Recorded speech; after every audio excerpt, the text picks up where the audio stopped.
From the National Newsroom of the Canadian Press, I'm Rob Westgate. The suspected impaired driver accused of killing former Calgary Flames player Johnny Gaudreau and his younger brother Matthew made his first court appearance yesterday in New Jersey. Authorities say the brothers were fatally struck while riding their bikes Thursday. The pair were in their home state for their sister's wedding. We have more now from reporter Ike Ijachi. Gaudreau's skills on the ice earning him the nickname Johnny Hockey.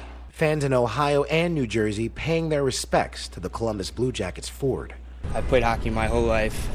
I'm 5'10". He's a smaller guy. He kind of represents working hard really kind of pays off. Gaudreau played in the NHL for 11 years and was elected to its All-Star game 7 times. He signed a 7-year contract with the Blue Jackets back in 2022 for nearly $70 million. Officials said the driver was suspected to be under the influence of alcohol and charged with 2 counts of death by auto.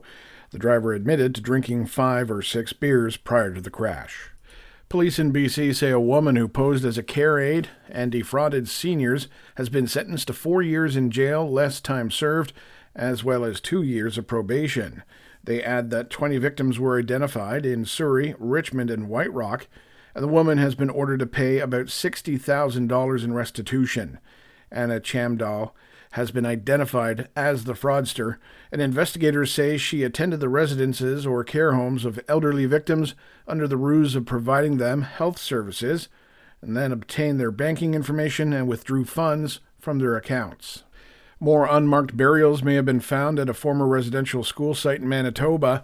Officials with the Opaskwayak Cree Nation say there were indications that they may have more than one unmarked burial after dogs trained to detect human remains identified 6 areas of interest.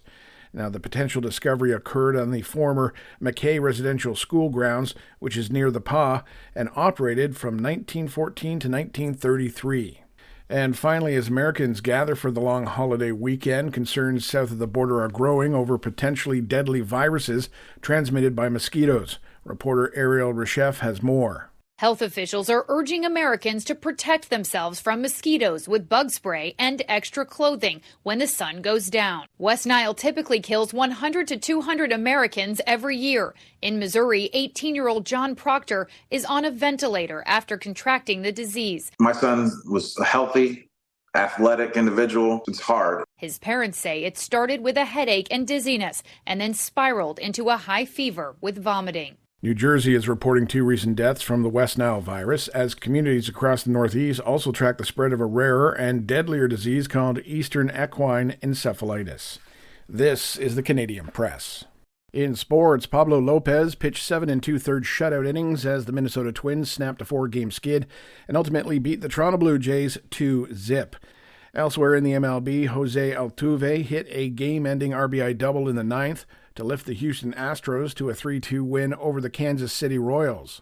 To tennis now, where Novak Djokovic, the defending champion, has lost at the U.S. Open, bowing out in the 3rd round with a 4-set loss to 28th-seeded Alexei Papirin of Australia.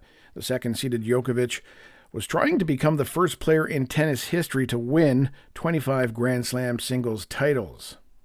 And finally, across the pond, English Premier League clubs are again flexing their financial muscles, spending about $2.6 billion US in the summer transfer window.